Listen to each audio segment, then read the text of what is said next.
All right, let me save you some time with your next guest episode, because your podcast guest is not going to share your episode. I'm going to tell you that right now. They're not going to post any clips.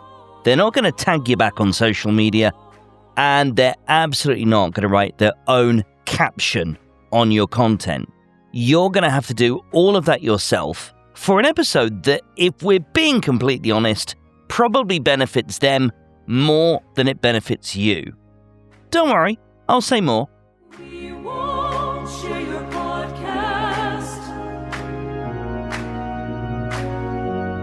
We'll never share your podcast.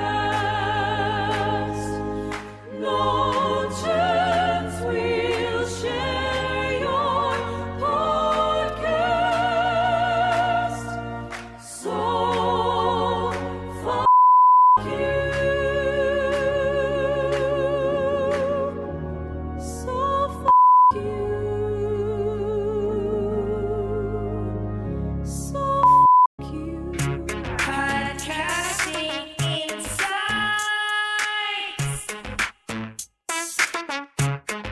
Welcome along to Podmastery Podcasting Insights, the podcast for indie creators that helps you get more from your podcasting efforts on your journey towards attaining podmastery.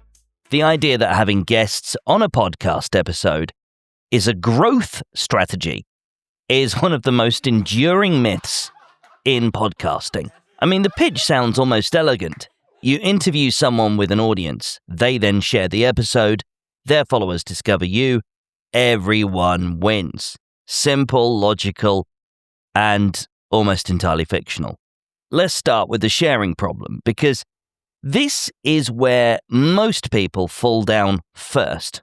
Got a case in point on this. Last week, I got a voicemail on my other podcast, B2B Podcasting Insights, from listener Dominic. He runs a B2B podcast up in Norwich. Hi Neil. Quick question. Every time I have a guest on, I share the episode everywhere I can, but they never seem to return the favour. I've tried sending them the link. I've tried tagging them on LinkedIn. I've sent a follow-up message with the clip ready to go, and none of it works.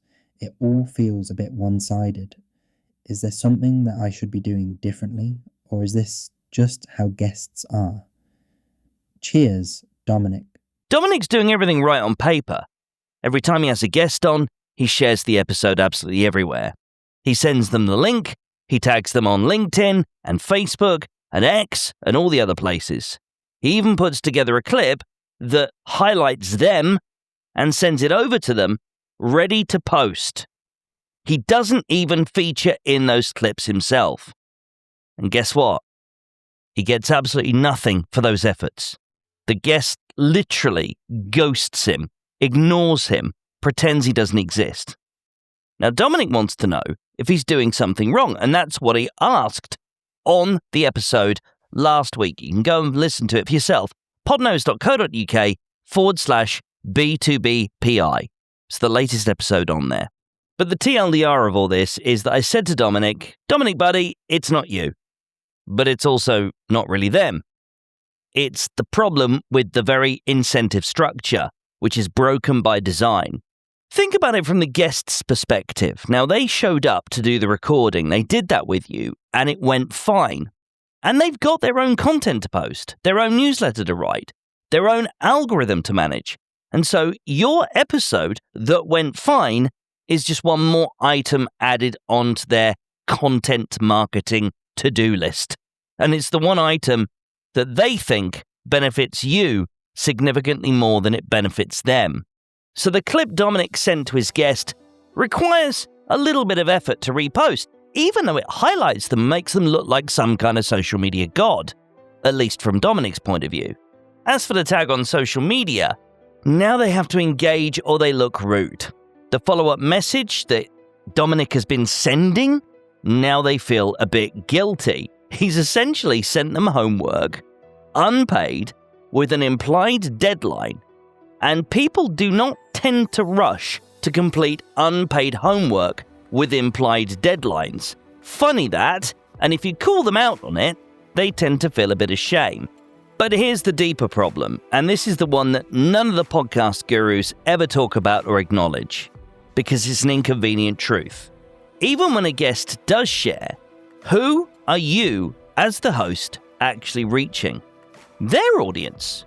It's people who already follow them, who already have a podcast queue that looks a bit like a Netflix watch list that they're never going to get through anyway, and they're not in the market for a new show. They clicked because their favourite person was in it. They might have even listened. And then they went straight back to what they were already listening to before your episode came into their stratosphere, into their awareness. You didn't necessarily gain a follower. You just gave your guest another content asset. And to be fair to them, that's probably why they said yes.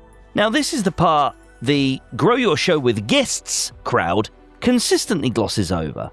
All of those pitch for guests websites and PR agencies and people who have courses on growing podcasts using interviews. None of them acknowledge this.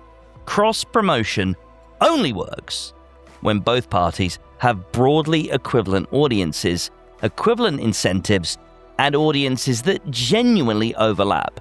The odds of all three being true for most indie podcasters are not great.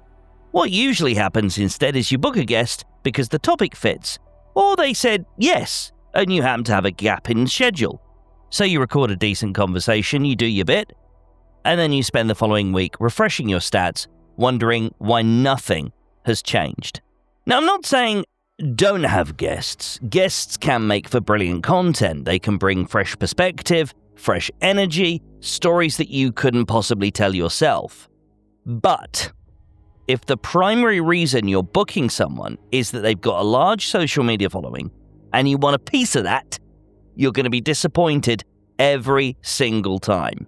The listeners who are going to follow and stick around and then tell someone else about your podcast, they found you because of you, your voice, your take, your angle, not because someone they already follow had a chat with you for 40 minutes. So what should Dominic have done? And what should you be doing? Well, first of all, stop measuring your guest episodes by whether the guest actually shares them. Start asking whether the episode is strong enough to stand out on its own. Whether it gives your existing audience something genuinely worth forwarding to people that they think might find it interesting. Whether someone stumbling on it cold would find enough reason to follow your show based purely on the content of that conversation, not on who the guest is, but on what the episode actually does for them, the transformation it offers. And if the answer to that last one is no, the problem isn't the guest's sharing behavior or lack of, it's the episode content. If this episode's got you thinking about where your podcast actually sits in terms of your entire strategy, then I've got good news for you. I've put together a free 7-day podcast makeover course. It offers one practical tip per day straight to your inbox.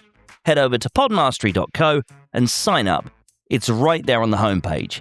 7 days, free, and every tip is something you can actually use.